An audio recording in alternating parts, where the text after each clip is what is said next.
Hi, this is Phil, and I'm here to tell you all about the Capes and Lunatics Patreon. Get early access to all of our interviews, including the monthly Chichester chats with writer and comic book legend D.G. Chichester, new episodes of classic Capes and Lunatics shows, including The Quantum Zone, This, That, or the Third, and many, many more specials, all completely uncensored. Access starts for $3 a month, full video when you pledge $5 a month. Check out the link in our show notes or go to patreon.com/CapesandLunatics. Hope to see you there. Hi, this is Jed McKay, and you're listening to the Capes and Lunatics podcast. Sorry, technical difficulties there. All right, kids, welcome back to another episode 2 of X-Men Classics. Your home for all things X. I am Phil. Joining me, as always, Biscuit Shaman himself. Justin the Owl stepping through a portal into an alternate dimension to talk about X-Men. That's right. I see someone did the assigned homework. Yes, kids, because we're going to talk X-Men 63 through 66. Wait, 34, 5. Yeah, 66. One of my favorite Nick Gray. You picked this one, Phil, yeah. Because as we'll get into, yes, this was, what was this, the year 2000? All the X books did a Counter X thing where they jumped ahead like 6 months in time, and people got new looks and new status quos. And yeah, Nate Gray was one of the big ones where, I mean, you remember when we covered the first 4 issues, right? Oh, yes. That was last year. Yeah, because we did the first 4. Then issue 5, he kind of gets stuck in the regular Marvel 616. And, it's basically the same character just in the regular Marvel universe until we get here. And then. So for about 5 years. Yeah. After that. Yeah. And then this series went on to what, 75 issues or something? Yeah. So it only lasted another year after this stuff, just about, yeah. Yeah, because it was this arc, and then, like I told you, the next arc was, like, the flashback, or like, well, how did Nate get to this point? So, and then there was, like, explain what happened. And then there was another 4-issue arc, and then just 75 was kind of its own thing, so. Oh, no kidding, okay. Yeah. Although the stupid Marvel app, it only goes up to, like, issue 70. Yeah, I noticed that, and it... Russell's air guitaring, yeah, we know. It doesn't look like there's ever been a collection of X-Men in any capacity. There's never been a trade paperback of it. There's never been, obviously, an omnibus. There hasn't been an epic collection of any of it. No, the only thing I know of is, like, back in the day, was it in the 90s still? They collected all the Age of Apocalypse stuff, so I believe the first 4 issues might be collected in a thing. But yeah, after that, I don't think so. Yeah. Unless did they do an Onslaught trade? Because he had like some tie-in issues to Onslaught, I think. Oh, maybe. I'm looking very right tangentially, now. So he might have an issue here or there in like an Onslaught trade. But yeah, as just like his own series as a whole, not a lot of trades. And again, like I said, like Marvel Unlimited, I think they have 45 of the 75 issues on there. But they're all scattered, right? Yeah, there's some bits and pieces that are missing from weird random parts in the run. Like tonight we're doing 63 through 66, so it's like, there's stuff in the middle. Yeah, because that kind of made my decision. Justin and I will be seeing Onslaught very soon. Oh, what, on Gamma Charge? Yes, on Gamma Charge. We'll be talking about the Hulk versus Onslaught this month. Yeah. And I think, is it during Onslaught? Is there a Hulk Cable fight too? I believe so. That might even be in this. I think we're doing 3 issues for this, so I think that might be one of the 3. Yeah. I haven't read any of those, so that's going to be completely new. Oh, really? Oh. Yeah. I purposely missed a lot of that Onslaught stuff. But the event that kicked off Heroes Reborn. Exactly, yeah. Mm-hmm. But I'm always keen to go back and read stuff that I've missed, so I'm looking forward to it. All right, so what was I going to say? All right, so should we get to these issues?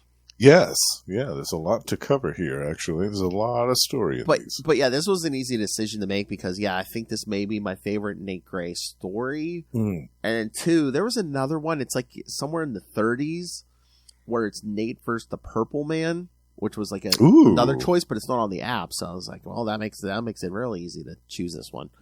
Ooh, that must be good. It is. Man. It is. I'm trying to remember. It's been years since I read it, but it's like, the Purple Man knows, like, he can't match Nate power for power, but it's like he the Purple Man kind of uses his power. From what I remember, I think he like make people like start worshiping Nate, and and basically blackmail him. He's like, I can make them love you and do crazy stuff, or I could just have them like start killing themselves, in his name and stuff. Yeah. Oh, interesting. Wow.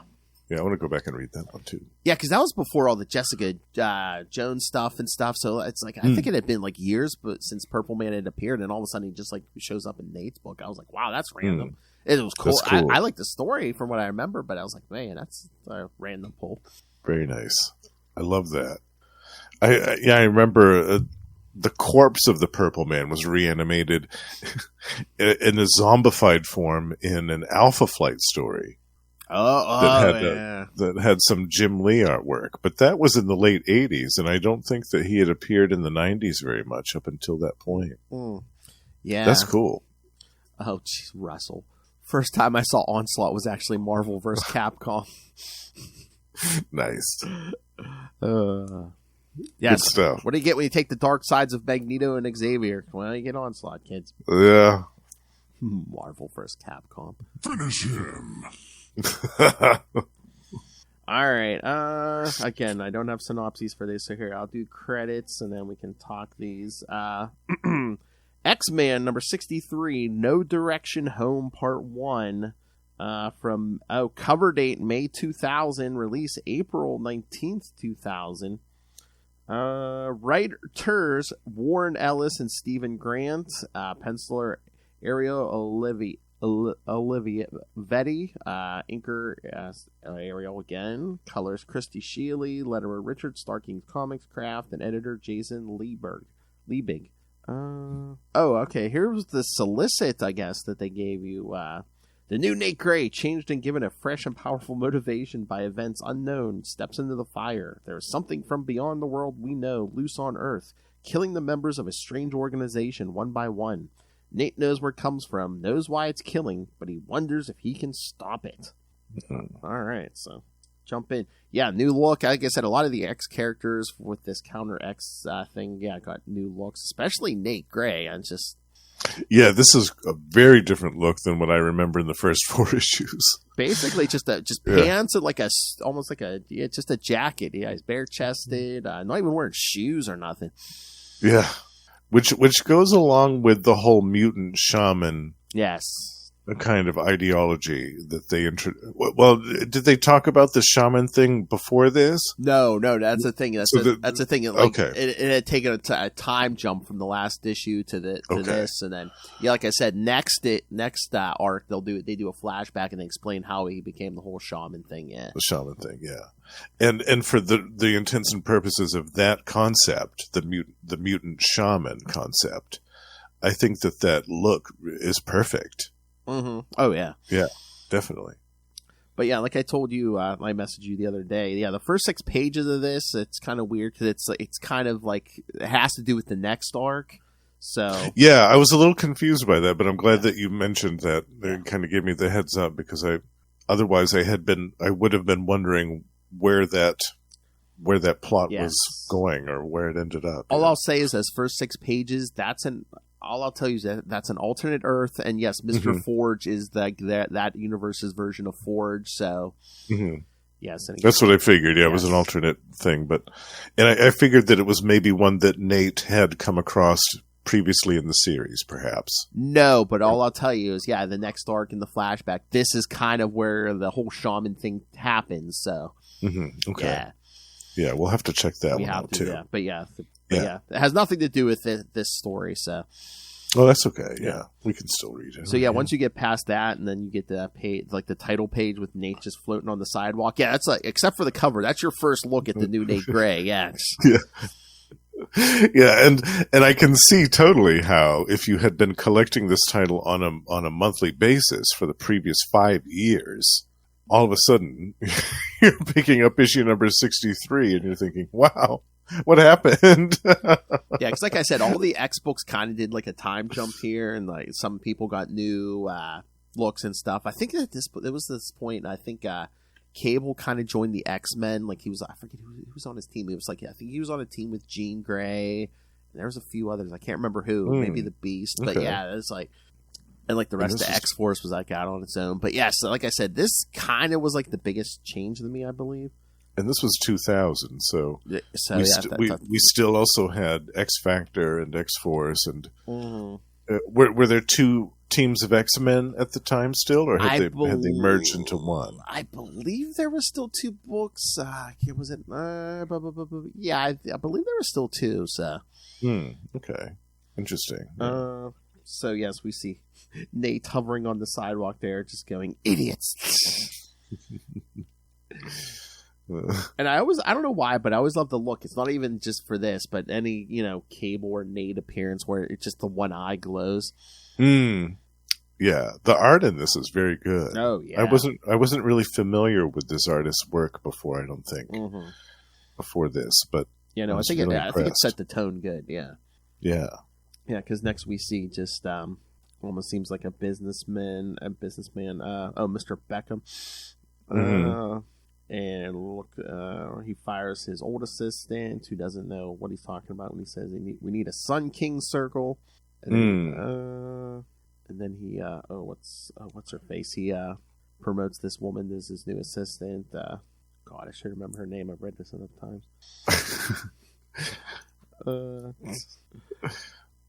But he's like, call Pope. And then he's like, yeah, something's happened to someone named Cox. Shut up, everyone. And she asks, why would anyone attack the group? Yes. He's like, don't fire you too. Yeah. But yeah, they're on their way down to the garage, and this guy starts coughing. Looks like he's choking, and all of a sudden he gets basically like thrown to the roof of the elevator. Levitated up, and it looks like there's someone inside him. Oh, like yeah. There's some otherworldly presence. Oh, yeah, voice talks through him. What did you expect? That you could walk into our territory and walk away free? Just like that? You watch us in our prison country and expect us to tolerate your ignorance. And then the thing basically like comes through this guy's mouth and burst from his chest all alien style. Yeah, it causes him to explode from within. The guy's like, I'm sorry. He's about to blow up, and the thing's like, sorry, that makes all the difference in the world. No way out, no escape, no direction home. Yeah. So, yeah, the woman's just in the elevator covered in this guy's blood. Screaming inconsolably until Nate shows up. I love this page. It's just him floating above the city. And Yeah, the colors were really good in this sequence where this all takes place at night. Oh, yeah. Some very nice blues here. And I really liked how when Nate first approaches her. Oh, yeah, it's Helen. Yeah. Helen, he comforts her, and then she says, what did you do? And he said, I telekinetically moved some of the chemicals in your brain around, shut down a few secretors. You may feel a bit sick, but it beats another injection, right? Yeah, because she just couldn't stop screaming after this event, right. And the doctors and nurses were like, just pump more stuff into her veins. She's just screaming uncontrollably. But I loved that, how he said that he moved around some of the chemicals in her brain. I thought that was really cool. Yeah. Oh, yeah. He's starting to pull tricks like this. Yeah. Yeah. I love it. He's like, yeah, I saw the power flow from whatever killed your friend in the elevator. If you could see things as I do, well, to me, it lit up half of Manhattan. And I know you're part of an organization that's connected to all this. I know if I don't help you, if you don't take me to them now, none of you will live to see Christmas. She's like, you don't know us. What's important? What do you care if we live or die? And he's like, 6 months ago, I would have said zip. These days, it's kind of my job. And she's like, job? And he's like, I'm a shaman. Like, you're my tribe. And he says, to be a shaman, you need to be comfortable in a world you can't explain. You need to trust yourself. Do you trust yourself, Helen? Will you trust me? Yeah, another good almost splash page there. Just his face in shadow. You see that lit up eye. So good, yeah. So yeah, so if you've been reading the series up till now, you're like, what the hell is going on? Because I remember reading this the first time, and I'm digging this. I'm digging this crazy, but I'm just like, what the hell happened? Yeah, and this was an all new creative team, right? Yes, new writers, new artists, new everything. Mm-hmm. Yeah, there was no consistency from the previous issue. Yeah, I'm like, as long as the payoff's good, I'm here. Oh yeah, but then they go to wherever the Sun Kings are at. Well, they take the cab over, and he tells Helen, "Oh, you have to pay because I really don't carry money anymore." She goes, "How do you eat?" He goes, "I don't." They in there? Or like, just nonchalantly, "No, I don't anymore." Yeah. But she says, "Yeah, they're protecting themselves." And she says, "Why did we even use that cab? Do you even need a ride?" He goes, "No, but it makes people more comfortable when I do human things." And again, another trick. She's like, "Why didn't I question that before?" And he's like, "Because I'm dampening the curiosity, ideation, chains rattling in your forebrain. I'll be doing things like that now." Now and then. You've taken in a lot in a very short time. I don't like overloading. Yeah. It'd be all better for all of us. You didn't start screaming again. She goes, "Oh, okay." I love this part where they have a confrontation with the security of the temple, yes. Mr. Glass. Yeah. Because Nate says he needs to get in there. And he's like, no. He goes, no. He goes, "I've known her for 5 years." She gunning in. He goes, "You I've never seen. You're not leaving here alive." Mm-hmm. No shirt, no shoes, no service. Die. He's like, "A telecon. I should have scanned you." He says, "I could tell you killed 67 people in the last 10 years using only your mind." And he blasts Nate and goes, 68. 68. Yeah. Sorry, Lil, so close. Either do the 6 or do the 9. And then Nate, "You enjoyed that. You enjoyed them all." Glass is like, "What are you doing? Shutting you down." Shutting you down, which he does. Yep. "The idea that I share a species with you makes me want to puke. It's people like you that make me glad I don't have any friends." Basically, like, "Bye now," and like what crushes him into the floor. Yeah. Then he breaks open the door to the Sun Kings and says, "I know you're all mutants. I know you stirred something up that wants you dead. My name's Nate Gray, and I'm here to tell you just how wrong it's all gone." All right, so Justin, this is your first time, right? Thoughts on what did you think after this first one? I loved it. Yeah, it was definitely it kind of helped actually that I didn't have any preconceived notions about what had been happening prior to this in the title, because the confusion was definitely lessened. I remembered a little bit of the beginning of the series that we covered last year on Marvel Tales, the first 4 issues, but because that was more like an introduction to the character and served really the purpose of getting him rooted in the Marvel 616 universe, I didn't really get a taste for his regular adventures, I guess you could say. Well, after that, it's so crazy too, because it's like, again, he's an alternate version of Cable, so it's like, but Nate found out, I forget how far in the series after the beginning, where he finds out he has so much power in him that someone told him, they're like, "Yeah, you're gonna burn out, like maybe by the time you hit like 21, 22, you have so much power, you're gonna burn out." Yeah, and it's too much power for one mind to contain. Because Cable always has to use like half his power to keep that techno-organic virus in check. Yeah, Nate doesn't have any of that. So right. So he's basically wields all this almost unwieldy power, and it's going to burn him out eventually. And then boom, this hits, and it's just like all of a sudden he's so in control. He's so pulling all these basically I love it, godlike tricks, and it's just like, whoa. Yeah, that's good stuff. Again, what happened? Yeah, and I love Warren Ellis's writing. I love Stephen Grant's writing very much, and what a great combination they are on the script. There's little bits and pieces I can tell. Oh, yeah, I think Warren wrote that, or I think Stephen Grant wrote that. But they have a great. It's not their writing styles aren't very similar, but they're definitely compatible. Yes, they're 100% compatible, and this 100% shows that. So I loved that. I love that we had a nice mystery. I mean, this dude just all of a sudden exploding in the elevator, and Nate having all these weird powers. It was really cool. And the duel with Mr. Glass was really neat. And the artwork was great. So yeah, this definitely grabbed me from the beginning. I thought this is a great start to the story, wherever it's going to lead up, wherever it's going to end up to. Yeah. All right, ready for the next one? Yes. 64. Yes, from X-Men 64, No Direction Home Part 2, Nowhere to Hide.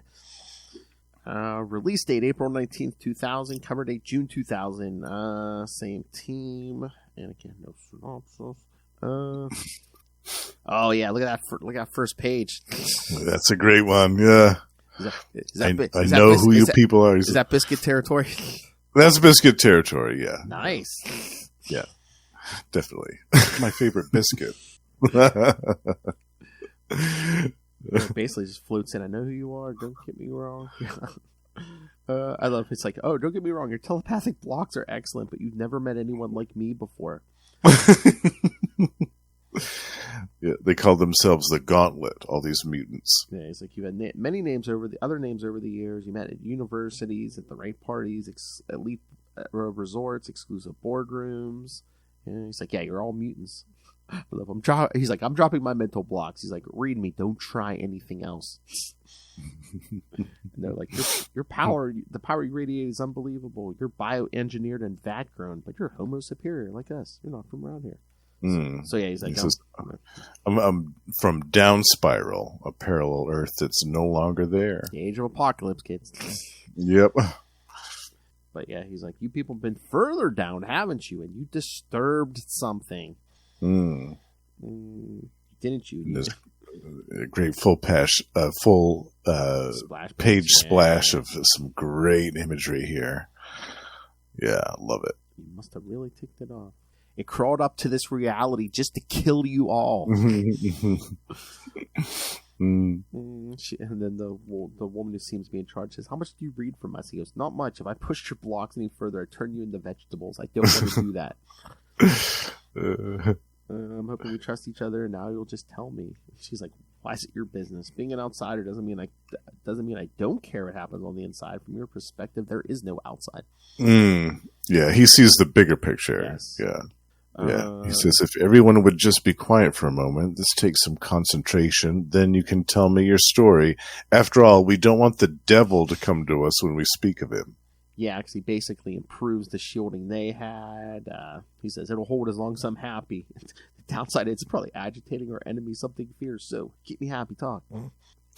And then we get our glimpse of the creature. Yes, Chrome almost looks up a cliff, but then, yes... the spiral. Yep. Yeah, so this is like way down in the spiral. Man, I wish they had 71 through 74 on here because they kind of go way up in the spiral. Oh. Ooh, nice. Very cool. I want to read that too. Yes. That one, that's not on the app. That's what I'm saying. The app only goes to 70. Man.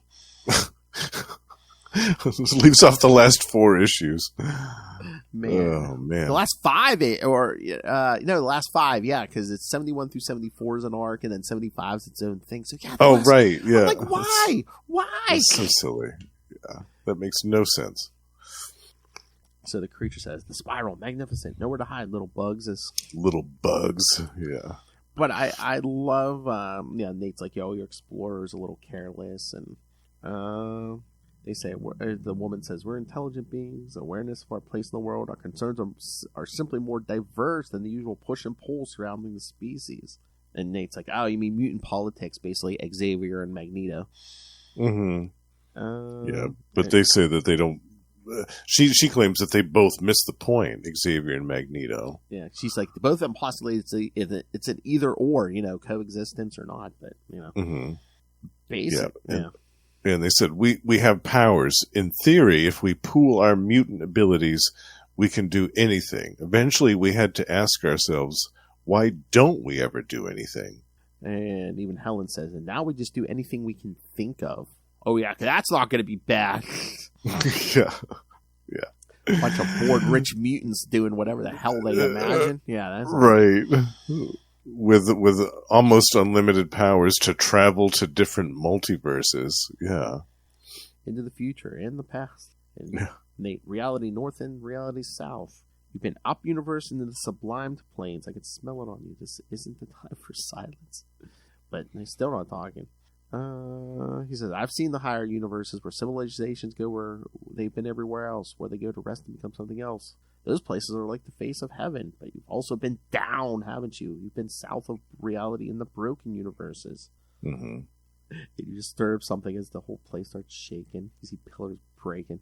And I love this next page as the creature is reaching for one of the worlds in the spiral, exerting an incredible amount of power. And basically repeating what it said in the elevator. You watch us in our prison country and expect us to tolerate your ignorance. Yeah. And Helen's just it's the shield, it's breaking. And Nate, no, what's coming doesn't even register the shield as being there. And all these hands start to come out of the ground, out of the floor, rather. Yeah. Yep. And Helen's like, you said we'd be safe. And he's like, I was wrong. Some things are new to me, too. But then the attack seems to stop. For a moment. Mm-hmm. Yep. But yeah, I love Helen. You're not going to face that, Nate. Someone asked, do I have advantages? And that's when we see it. Yeah. Wow. Almost looks like a Joker Hulk. Yeah, it does. Yeah. Nate says, what are you? I think I see. You really are from a broken universe where humans aren't designed to live on Earth. The thing blasts him and says, I'm nothing like this. I'm like nothing of this world. And Nate, that's all right. Neither am I. And neither am I. Yes. Bless him. Yeah. So yeah, and takes the fight to him. He says, I see. This is what you had to do to yourself to live in any other spot. Mm-hmm. You're from a damaged world in a broken universe. Yeah, I love that. On your Earth, Homo sapiens evolved only to fit conditions in tropical Kenya where you were born. And millions of years of your kind literally have to force themselves to live each day.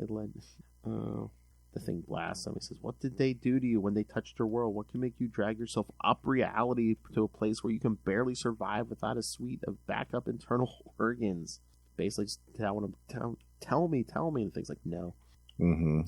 As he says, listen to me. I am this world's mutant shaman. Do you understand? I exist outside the world of humans now.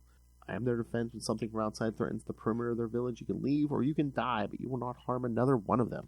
He says, I'll murder them and you and everything else if I feel like it. Do you understand? So what did this thing do, kids? He collapses a building on him. Yeah, I know. Nate goes, yes, die. And then it goes, strange. That's not a good sign because he pulls out like part of its arm. It shed its arm like a reptile. Yeah. It says like a rodent in a trap gnaws its leg off to get free. He's like, it's still alive, loose, which means I'll have to go after it. As that's our cliffhanger. I will have to go after it. And that's exactly what he does. That's a pretty good panel there too. On the last page, him basically standing on the rubble, and he's in front of the moon. Yeah, great stuff. All right, so thoughts on the second one, Justin? Yeah, another great issue, continuing the mystery. I loved the introduction of this creature. It was very, very kind of unique looking. Mm-hmm. There wasn't really a paradigm to that anywhere else that I could recall. And I loved the whole concept of the gauntlet and the fact that they pooled their mutant abilities together. Really, just because they were bored. They were bored with their world. They were bored with other mutants, and they decided, well, why don't we just take a look and see what else is out there, instead of just being satisfied with the constant back and forth mutant politics of this world. Yeah, they're basically let's just take off and find somewhere else to visit for a while. Yeah, they're basically just like, we don't want to coexist with humans. We don't want to destroy them either. The only thing we really want to do is, explore time and space. And we need the money. Gimme. Yeah, that's it too. They're trying to make some money so they can live lavishly. They can live a luxurious lifestyle as well. So these covers, like, I don't think they're. Is that digital? Because they almost look like they're painted. Some of them. They do look like they're painted, and I think it's the same artist actually. Mm-hmm. That's what I'm saying. I don't know if it's just because almost looks. It's really impressive. Yeah. Yeah. All right, you ready for the third? Another great cover for 65 too. Oh, yeah. That was one that just held up. All right, so X-Men 65. I think that all these are the same team. Yeah. All right. X-Men 65 released May 24th, 2000. Cover date July 2000. Here's a short. Nate goes into the minds of the mutant group known as the Gauntlet to find out why an alien being is trying to kill them, and based on what he finds, he travels to the alien's dead world to confront the beast directly. And the solicit. Something from a lower universe has crawled its way into our reality to hunt the mutants that disturbed it. And if the creature wants to get his prey, it'll have to go through Nate Gray, telepathic shaman for the 21st century. Nice, I love that. Yeah, 21st century shaman. Yeah. I love that first page. Yeah. I'm standing there, glowing eye, glowing hand. Yeah. With the shadow on the wall. Yeah. I just like the quick synopsis of like Nate Gray. It's like Nate Gray was never meant to have a name. He was born for one role only on an Earth that will never exist. A mutant, a telekind of unmeasured power. He escaped his purpose and made his name, and those who made him were unmade. He walked up the worlds to here to watch over his tribe, the mutant race, to safeguard their reality. But now he knows. Mm-hmm. Only things have come walking up the worlds. Hostile things. Hostile things. Yeah. There's just a crater in the middle of Manhattan where that building was at. And he's still holding the creature's severed arm. Yes. This big, massive purple arm. I love that. Didn't go as planned. It pulled itself up the spiral by sheer force of hate. Mm. It didn't flinch in extremities as he's staring at that arm. It retreated down realities, but to come this far and aided, its powers must be on par with mine, he says. Mm. But I love the crowd forms. It's like that guy's a terrorist. He blew up the building. Which, again, is really ironic because, again, this is like a year before 9/11. So yes, yeah, all these firefighters and stuff, yeah. The guy's a terrorist. He blew up the building, and I love Nate just gives him the old Star Wars, no, these aren't the droids you're looking for. He's like, I don't have time for this. He's like, I wasn't here. I must be mad. I wasn't here, yeah. But, yeah, like you said, the fire department and everybody shows up, and then they're like, any eyewitnesses? No bomb could have done this. Is that the same guy? He goes, I saw the whole thing all of a sudden, just nothing. Nothing. Another guy, you're wrong. There was And Nate's gone. He's flying up overhead. Saying, this is getting out of hand. He doesn't want to kill anything. I don't want to twist minds. Until I have a clear picture of the situation, things only get worse. He says the Gauntlet has the information I want. They've scattered, but it won't hide them from that creature or from me. I know their minds. So it basically links all their minds as they're scattered across New York. I love that.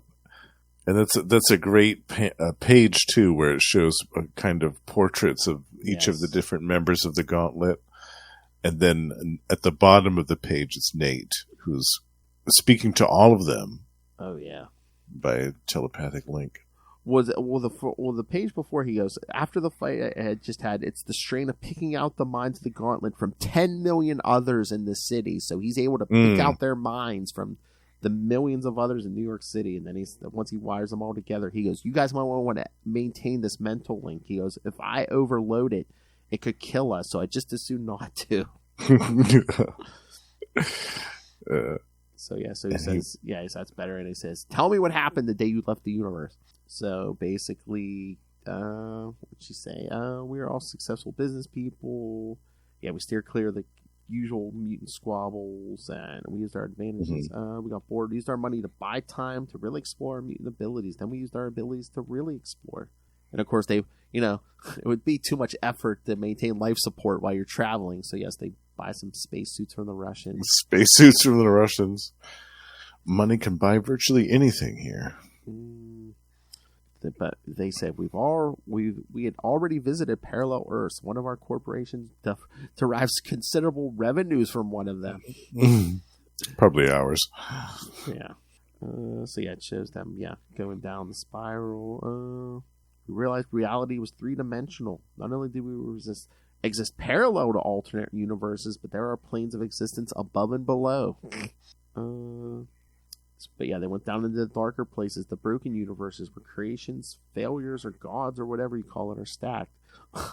Lifeless universe. This was some Grant Morrison shit right here. Lifeless universes without time. Some with music instead of heat. Others where light moves at 22 miles per hour.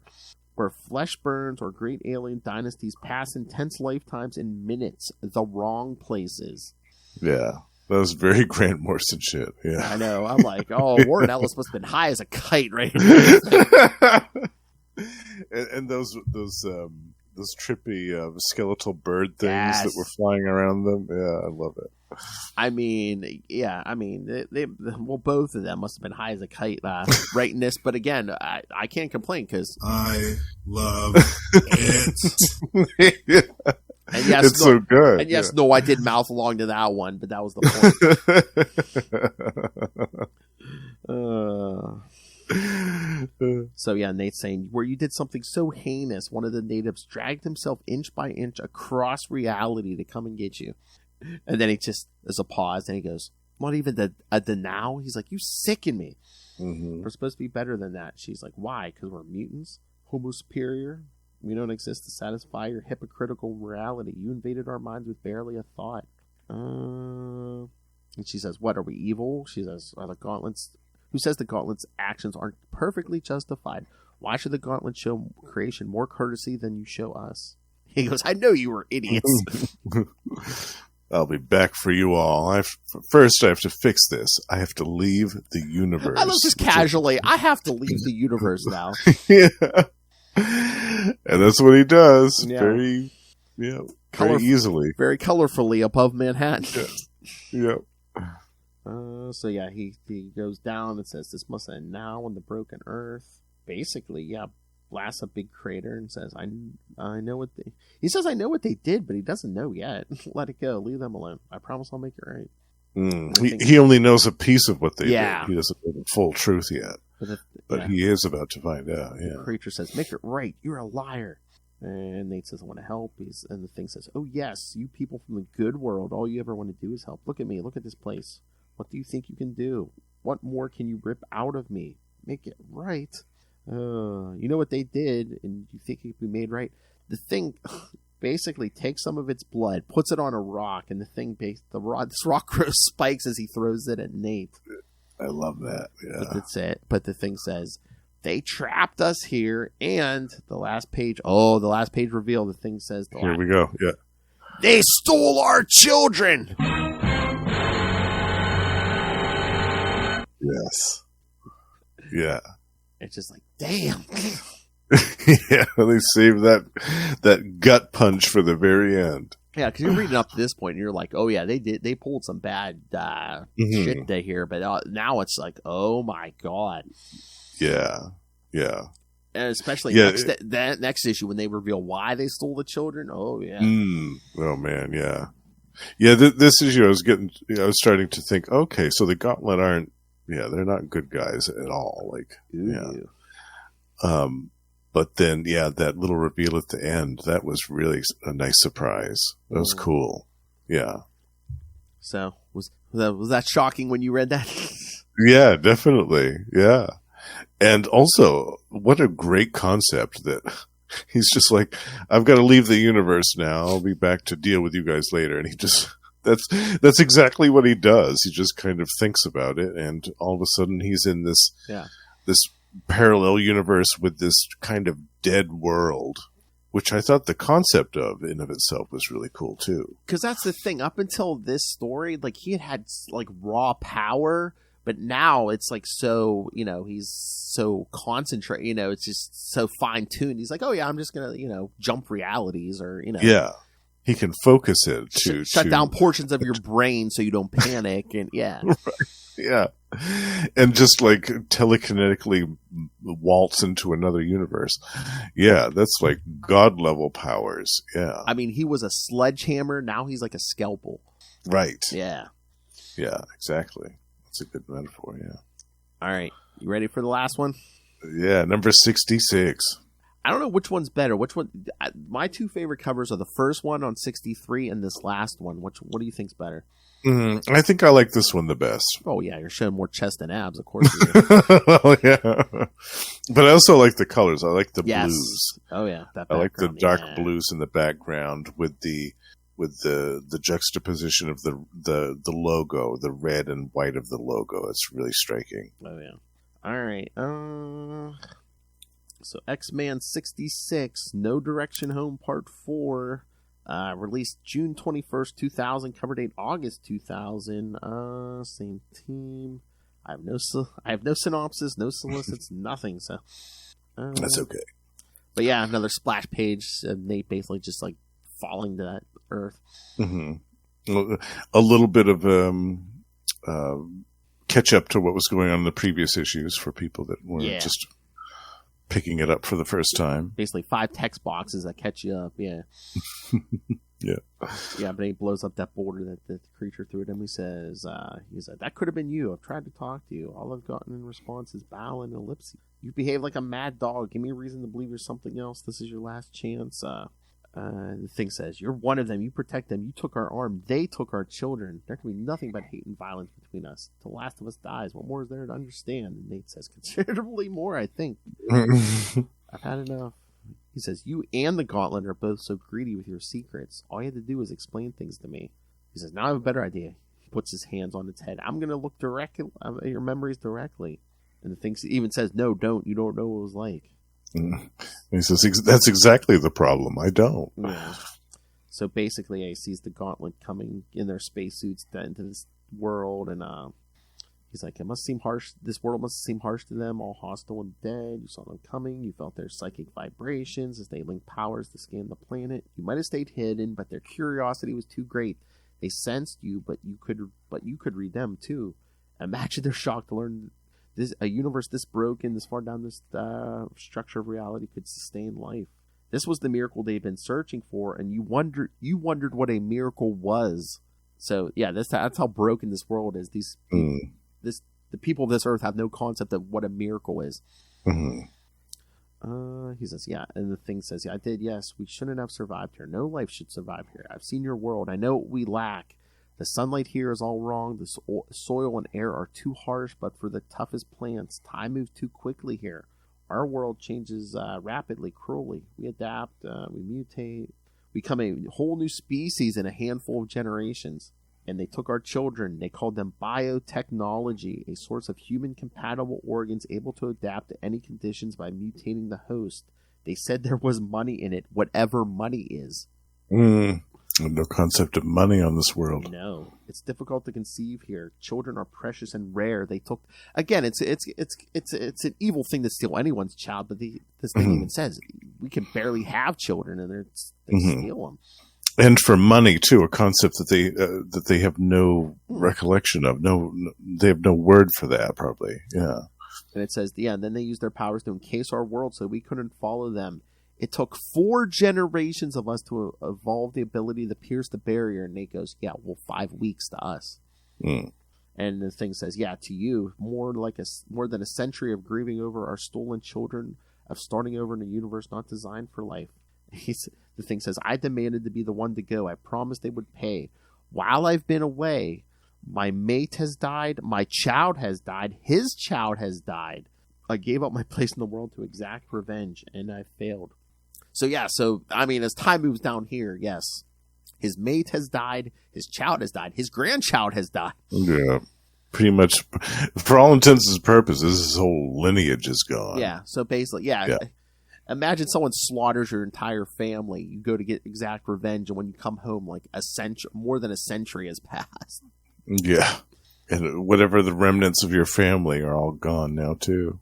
Yeah, and again, I mean, no one's having like 20 kids here, so it's like, yeah, your whole bloodline's probably gone. Yeah.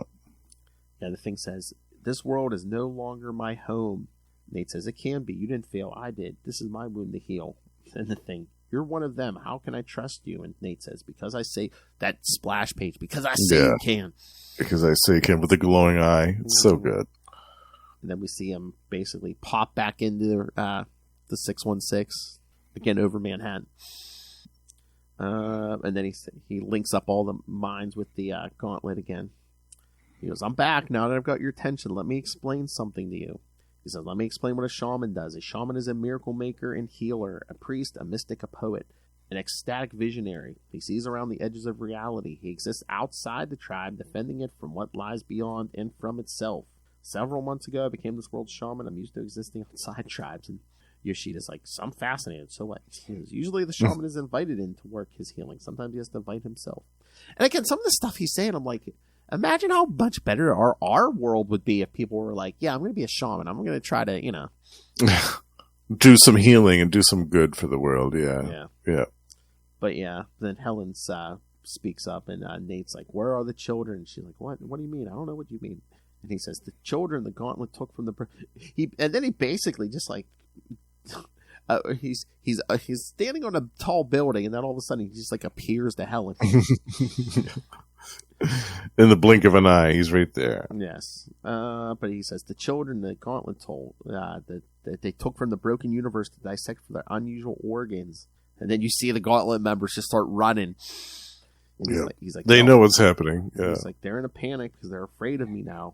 Not because of what they've done. I understand completely. You're all businessmen. It's just economics. Something had to cover the cost of those surplus Russian spacesuits.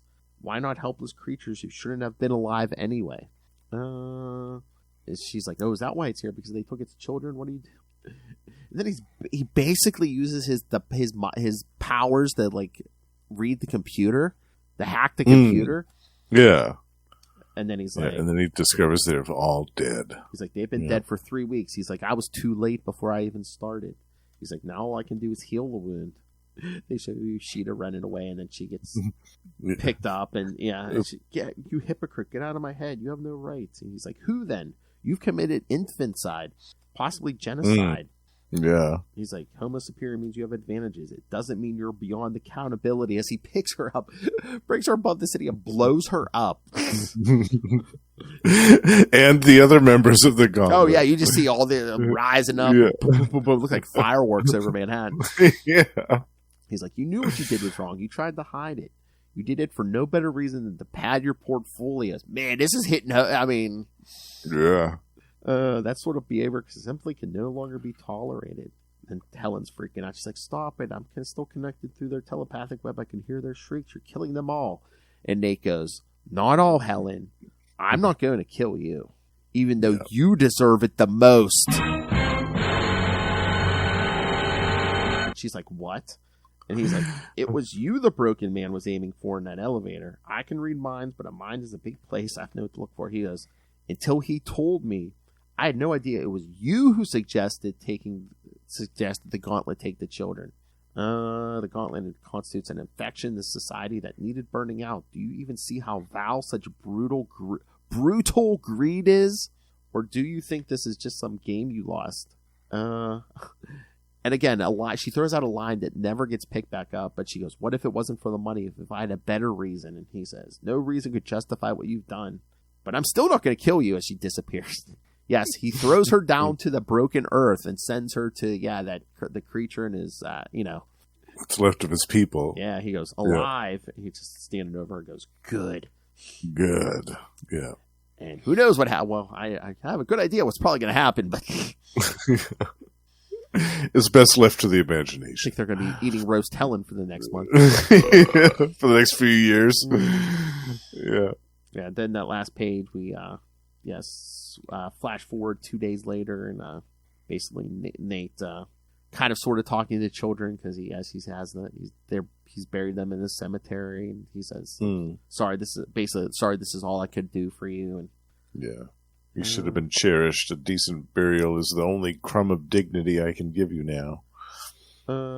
This is weird, though, because it's like he's saying, I know your people have a myth of a world of peace and joy. That you could ever conceive of such things as a miracle. I'm like, wait a minute, weren't they? It's just like, we have no idea what miracles are. I'm like, well. Yeah. But he's like, I'm sorry this wasn't your world. You should have been cherished. A decent burial's the only crumb of dignity I can give you now. Poor children. This must become a better world. The mutant race must become better. It will be, because I'm watching. Yes.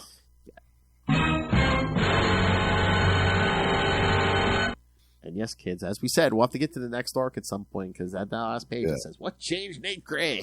Oh, yeah. And it's still Warren Ellis and Stephen Grant and Ariel Olivetti in the next issue as well, looks like. So they kept the creative team. Oh, yeah. Oh, yeah, because the first issue opens up. He's living his life, and, it's just all... Yeah. That's so funny.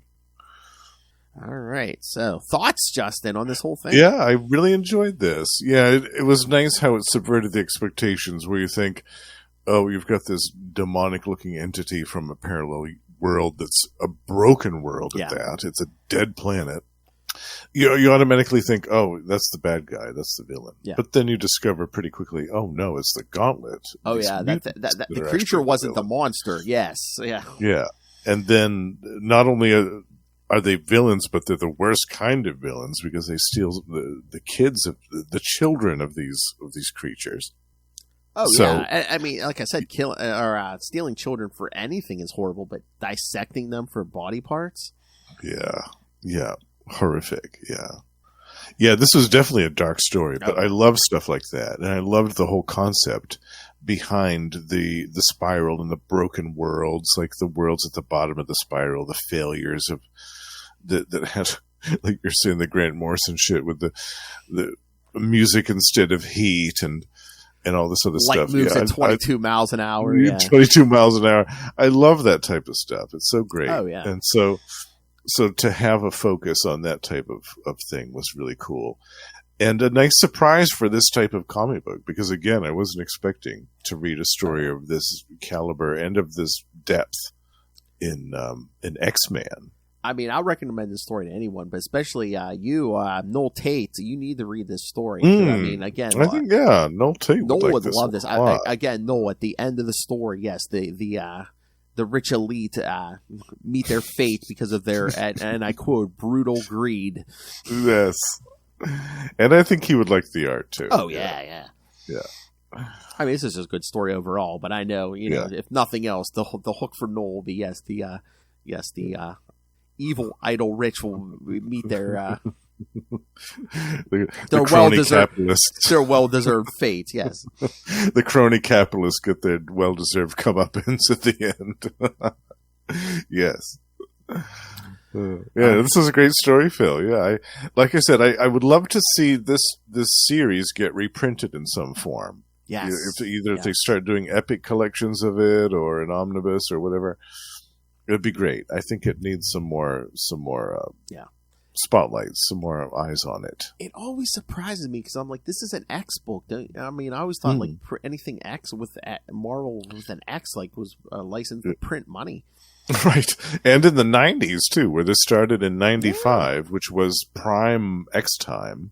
But I think that was also the time of the Marvel Troubles too, wasn't it? Yeah. Yeah, and again, it's like there is stuff. It's not like today where they reprint everything or collect everything. It's like in the there's still stuff from the 90s they haven't collected. Oh yeah. I mean, there's stuff from JMD Mateus they haven't collected. I'm like, that is a crime. Yeah, there's still a lot that they haven't collected, even from the 80s too. I've noticed. Oh yeah. The 80s. It's probably going to take them a while to do it all, but I would like to see some more X-Man stuff represented in some of these collections. The epic collections that they've been doing lately are wonderful. Yeah, because you can fit really 2 years, just about 2 years worth of a title in one volume, and to me, I think that's perfect. That's a perfect amount of story for one book. And again, there's so much good stuff for the series. Like I said, that Purple Man story. I mean, there's stuff off and on with the Dark Beast. Oh yeah, he's also from the Age of Apocalypse. Yeah, I mean, there's so much good stuff in this. Again, they need to put the last couple issues for the end of the series. Yeah, there's a lot. Yeah, they should. Like I said, they should make it available on the app if they're not going to reprint it physically. Yeah. They should put it all on the app. Yeah. You know what else I wanted to tell you? There was a couple. You know who made a couple appearances throughout this series? Who kind of befriended Nate Gray for a while, and Nate even showed up in their book for like an issue or so. Wasn't it Maverick? No. Peter Parker. Oh, no kidding! Really? Really, an X-Man? Okay. Yes. What a shock! Spider-Man guest starred in someone's book. Well, an X book too, Yeah. Oh yeah, because there's an issue of Amazing Spider-Man. I think it might be 420. You're welcome, Wilf.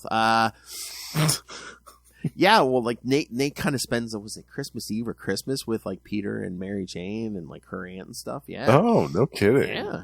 Wow, that's cool. I'll definitely have to check that out. Like I said, Spider-Man shows up in a few issues. Nice. Oh, yeah, I think there's one. Yeah, it's like Spider-Man and Morbius shows up, too. Oh, and Morbius, too? It's around issue 24, 25, yeah. Well, that's true. His series would have still been going at that point in time. So, yeah, that makes sense. Oh, yeah, there's a bunch of... Madeline Pryor appears throughout a lot of the series, so... Oh, nice. The Goblin Queen? Yeah. Well, yeah. Before she was Goblin Queen, or after? It was after. What's kind of like, that's another mystery where it's like she was supposed to be dead, but she kind of like reappears and. Yeah. Well, they didn't really explain it right away, right? How she came back. Yeah, no, they didn't explain it right away. No. There's even a little bit of Madeline stuff in that next arc where they do the flashback. So yeah. Oh, okay. Yeah, so they kind of, sort of, I think, explain her resurrection, but. Mm-hmm. All right. Anything else, Justin? Well, I'm looking over at some of the other X-Men stuff. It looks like Terry Kavanagh wrote a lot of it. Yeah, Terry Kavanagh wrote a bunch. Like I said, during Onslaught, I think he had some crossover issues. Well, I think every X-book had crossover issues, but yeah, I know he meets X-Force. I think it's in that point he meets X-Force maybe during the Onslaught thing.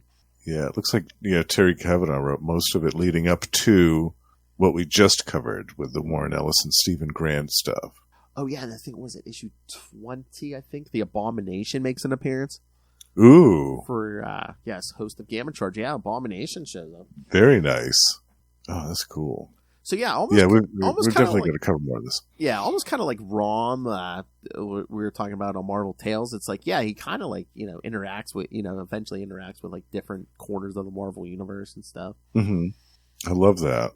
I love how they were trying to make him like kind of like a mainstay, like a Marvel mainstay character, which technically he could have been. I think if the timing had been a little bit different, maybe. Mm-hmm. Because as we were saying, this is right about the times of Marvel's big troubles where they were canceling a bunch of titles, they lost a bunch of money, the bankruptcy crap was going on, so. Maybe if the timing had worked out differently, this series could have actually gone on further, and maybe the character would still be featured today in one of the X books. Because I don't think he's shown up very much after this stuff, right? They brought him back. I really didn't read it, but like in a New Mutants arc, and then there was some weird like mini event where like I don't know, he kind of altered reality. I don't know if he was like out of his head or whatever, but. Yeah, they kind of like after this series, they really haven't respected him. They kind of depowered him for a while and stuff when he returns. Mm-hmm. Yeah, went away from the whole mutant shaman image. Maybe they figured that was too much power for one mutant to have, where they could just kind of it's almost godlike abilities. Yeah, but yeah, I mean, they need to do if not an ongoing, at least one of those miniseries. They've been doing those '90s miniseries. They need to do something like that. Yeah, that would be great. Yeah. All right. Anything else? No, I think I'd definitely love to cover some more X-Men in the future on X-Men classics for sure. So Marvel start add more of those issues to the yes, add the rest of the series on there so that if they're not going to be available in print to read. Because I was going to say I don't know how much they go for in back issue bins now, but when I was I had to get some of them in back. I collected most of them as they were coming out, but some of the early ones I had to get in the back issues, and they weren't too expensive a few years ago. So that's what I'm wondering. Like my whole theory, it's like he's not showing up. I don't think anytime soon in a movie or a TV show, so they might be able to still get some issues cheap. Yeah, maybe I can find on eBay like a whole run of it for cheap. Yeah. All right, kids, but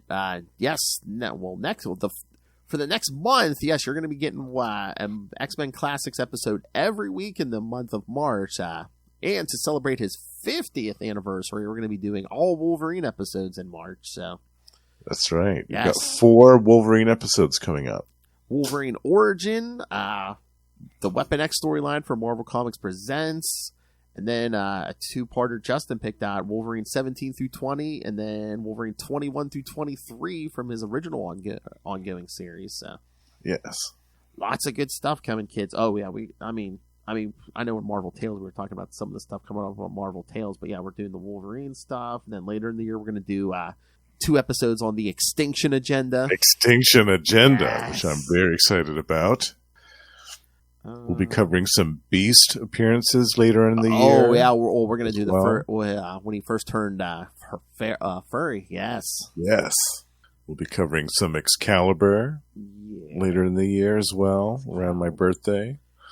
Yeah, because the last episode of Marvel Classics will be in November. Because if you have kids don't know, we're kind of be rotating the Marvel Tales and the X-Men Classics. But yeah, the last episode of X-Men Classics right now, because again, we might just throw in a random one every so often. But yeah, it'll be the first 3 issues of Excalibur. So nice, yeah, good stuff. If we ever need to fill it, I'll be like, "Hey Ray, let's talk some X Factor." Yes, some Peter David X Factor. Yes, yeah, or really any X Factor. I mean, I'd be happy. Oh yeah, I love the old stuff. Yeah, but I definitely have a fondness for the Peter David lineup. So good. The most. And as well his X Factor investigation series that happened later. That's a fantastic series. Oh, it'd be a great crossover episode, that the X Factor Hulk storyline. Oh, we're doing that one on Gamma Charge. Oh, are you? Oh, yeah, we should. Nice. Yeah, we should get that arranged for a crossover with X-Men Classics. Bunny slippers, yes. Yeah. That was a 3-issue story, yeah. I have that Funko Pop, the Hulk with the big guns and the bunny slippers. With the bunny slippers? Yes. Nice. Professor Hulk. Very nice. All right, kids. So, yes, send us your thoughts, again, on all the Wolverine stuff. Email us, CapesandLunatics@gmail.com, or call the voicemail, 614-382-2737. That's 614-38-CAPES. And remember, you can find all things Capes and Lunatics, episodes, social media, merchandise. And again, if you just want to rain random money on us, there is a Cash App link, Capes and Lunatics. Yeah. Make it rain. Make it rain. And, of course, the Patreon, because, again, it's getting crazier over there. Extra bonus content, completely uncensored, like Lilith and I covering the AVN Awards, or Lilith Hellfire's conspiracy theories. Yes. She doesn't believe those birds are real, so, Oh, no, she has a bunch of Hollywood conspiracies. So, yes, kids. So, jump on the bandwagon now, because the Patreon, you want to be there on the ground floor when you say, yes, it got. More vicious and brutal than ever. So, find everything all in one place. That's tubespace.io/Capes and Lunatics Podcast Network. That's tubespace.io/Capes and Lunatics Podcast Network. Double biscuits for me. That's right. Twice the entertainment. All right, kids. You can catch the new king of podcasting, Biscuit Shaman himself, Justin Meow. Every week you hear on X-Men Classics /Marvel Tales. You can catch him 2 to 3 times a month on Electric Mullet, the Superman podcast with me and Tyler Patrick. You can catch him once a month, at the end of every month on We Are the Night, the Batman podcast. You're welcome, Ray, as we talk Azrael with Russell, and we also talk with Russell once a month on Energon Universe, where we cover all the new Transformers and G.I. Joe comics coming out of Image. Cobra, la la la la la la la. But this man also podcasts without cheats on me and podcasts without me. So, Justin, where else do you podcast? Tell about your whore, Russell. You can also find me and Russell 3 times a month over on Gamma Charge, the strongest podcast there is, where we talk about the Incredible Hulk and the Sensational She-Hulk. We also have a Patreon page with bonus content every month, so do check that out. And we are joined by the High Priest of Khonshu himself, Ray, twice a month on Predator and Prey, the Yocha podcast, where we talk about both the new Predator comics from Marvel and the classic ones from Dark Horse. And Russell and I are doing Gone the Form of Man, the Etrigan podcast as well, where we're covering DC's Demon series in its entirety, the Jack Kirby classic from the 70s. And last but not least, the Lost Library of Legends, my solo project, is still going on strong as we speak. And when this episode comes out, there'll be one that had just come out, I think, timing-wise, about a 1991 comic called The Jaguar from Impact. We're going back to the 90s here, bitch. I had to remember when this episode was coming out. Oh my! This one's going to turn around soon. So Yeah. One way to the biscuit town. that's right. All aboard. Bird time. All right, and we did joke on Marvel Tales about Justin being a Transformers addict. If you'll look at your Messenger app, Justin, you will see breaking news. Russell said, ordered another figure, this one not from the Skybound comics. Any guesses? So, yes, he's ordering again. Oh, feeding the habit. You know what? I think we just need to line up our friends and just do a quick, instead of like speed dating, sit everyone down and give them the old talk, or Ray, you got to stop the Marvel snap. Russell, no more Transformers for 2 months. Speed interventions. Yes, speed interventions. Yes. 5-minute interventions. Ray, no more Marvel snap. Justin, cool it with the Transformers. Lilith, synthetic penis. Let it go. Justin went, no! No, not in the face. Justin's like, she's a genius. Let her work. That's right. She's doing betterment for all mankind. All right, kids, come back. Thank you for joining us. Come back next time for Wolverine Origin. You thought your puberty was bad. You imagine you sprout bone claws. Ouch. All right, kids. Remember, come back next time. Be good to each other, or that mutant shaman's coming for you. Good night. That's right.